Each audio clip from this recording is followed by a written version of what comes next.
পাই সেই জায়গাগুলোকে, এবং নিউরোলজিক্যালি অ্যাবনর্মাল যে বিহেভিয়ারগুলো থাকে, আমাদের নার্ভের দিক থেকে অ্যাবনর্মালিটি কোনো যদি বিহেভিয়ার যদি থাকে, সেই কেসগুলোকে আমরা কিন্তু সাসপেক্ট করি। এবার সেই জায়গায় দাঁড়িয়ে আমাদের এখানে কতগুলো বলেছে যে কী করে হয়, এবং আমরা সবাই জানি যে আমাদের জাপানিজ এনকেফালাইটিস নর্মালি আমাদের কিউলেক্স মশা দ্বারা ছড়ায়, এবং তার অনেক স্পিসিস রয়েছে, এগুলো জানার দরকার নেই। আপাতত এইটুকুনি দুটো জিনিস জানলেই হবে।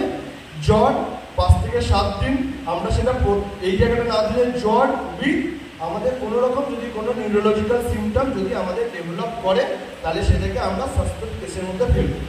এই দুটো লাইন মনে রাখতে পারা যাবে তো, বাকি কিন্তু সব কিছু অত মনে রাখার কোনো দরকার নেই। নেক্সট আমাদের যেগুলো বলেছে, এবার এখানে আছে জ্বর উইথ র্যাশ। এটা একটা বড় ব্যাপার। শুধু অনেকদিন হয়তো জ্বর হয়েছে, পরবর্তীকালে 3 থেকে 4 দিন বা 5 দিন বাদে কারোর হয়তো র্যাশ ডেভেলপ করছে, সেই র্যাশটাকে কিন্তু আমরা জাপানিজ এনকেফালাইটিসের মধ্যে ফেলবো না।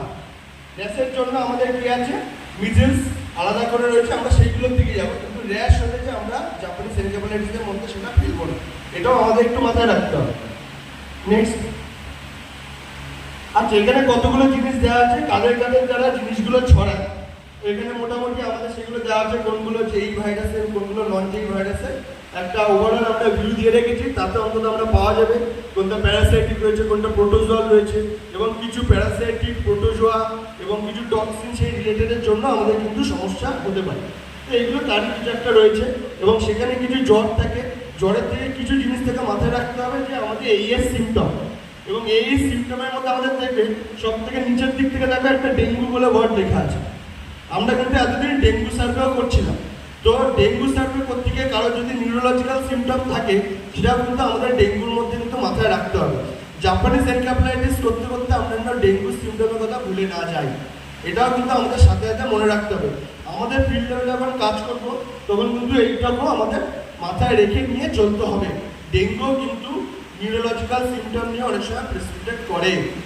আমাদের কিন্তু সদর ব্লক ডেঙ্গুতে এমনি নাম্বার 1-এ আছে, তো সেই জায়গায় দাঁড়িয়ে আমাদের কিন্তু আমরা এটা অবশ্যই বলবো যে আমরা কাজ করছি বলে আমাদের কেস ডিটেকশন হচ্ছে অবশ্যই, কিন্তু এই কাজটা যেন ঠিক পর্যায়ে যায় এবং ঠিক পর্যায়ে আমরা সেই জায়গাটা যেন রাখতে পারি। নেক্সট হচ্ছে এবার আমরা কি কি টেস্ট করবো। টেস্টের পার্টে আমি এখানে রেখেছি ঠিকই, বাট মোস্ট কমনলি আমি যেটা বলবো, এরকম ধরনের কোনো যদি সিমটম হয় সত্য, সেটাকে আমাদের আরটিকে টেস্ট আমাদের স্বাস্থ্যকর্মীরা জানে, আমাদের র্যাপিড ডায়াগনস্টিক টেস্ট করবে ফিভারের জন্য, করে বাকিটা আমাদের নেগেটিভ থাকলে রেফার করবে, পজিটিভ থাকলে ম্যালেরিয়ার জন্য ট্রিটমেন্ট শুরু হবে। বোঝা গেল? এর বাইরে কিন্তু আমাদের এই অ্যাক্টিভিটি টেস্টের কোনো জায়গা নেই, একমাত্র হচ্ছে আরটিকে করবো, আরটিকে করার পর পেশেন্টকে আমরা রেফার করবো, আর যদি ম্যালেরিয়া পজিটিভ হয় তাহলে ম্যালেরিয়ার জন্য আমরা ট্রিটমেন্ট শুরু করবো ফিভার কেসের জন্য। নেক্সট আচ্ছা, এখানে একটা ছোট্ট করে যে জিনিসটা বললাম যে কেস ডেফিনেশন, আমাদের কি কি মনে রাখতে হবে বললাম, জ্বর হবে 5 থেকে 7 দিনের বেশি থাকবে না, এবং কম করে লেখা যাবে। আচ্ছা, এখানে একটা স্পেশাল, এখানে 3টে জিনিস লেখা আছে, একটা সাসপেক্টেড যে কেস, একটা প্রবাবল কেস, একটা ল্যাব কনফার্ম কেস। এবার আমাদের ক্ষেত্রে 3টে কেসের ক্ষেত্রে আমরা কোন কেসটাকে নিয়ে কাজ করব, মানে আমার সামনে যারা বসে আছে তোমরা কোন কেসটাকে নিয়ে কাজ করবে, সেই জায়গায় দাঁড়িয়ে আমাদের কিন্তু প্রথম যে সাসপেক্টেড কেস, এটাই আমাদের কিন্তু জায়গা। আমরা ল্যাব কনফার্ম কেস করবে কারা? ডাক্তারবাবু। প্রবাবল কেস নিয়ে কাজ করবে কারা? ডাক্তারবাবু।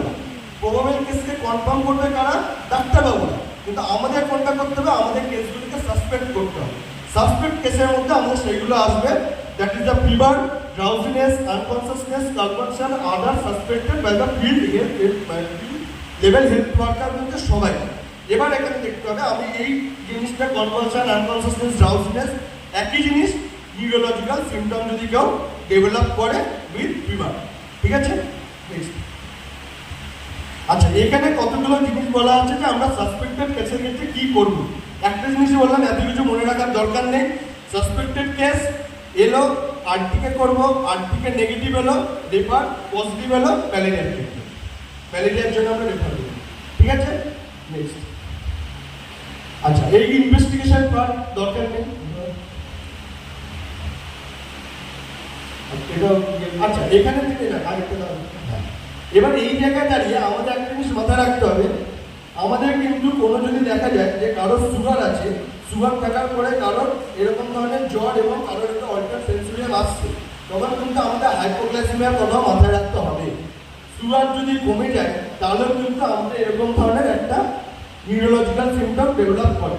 তাই তো আমরা যারা স্বাস্থ্যকর্মীর সাথে এবং অনেকে সবাই জানি আমরা মোটামুটি সুগার ফল হয়ে গেলে আমরা যদি অজ্ঞানের মতো আমরা হয়ে যাই, তাই তো সুগার ফল।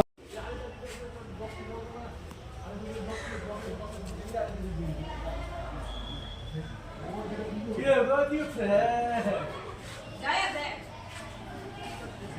sehr.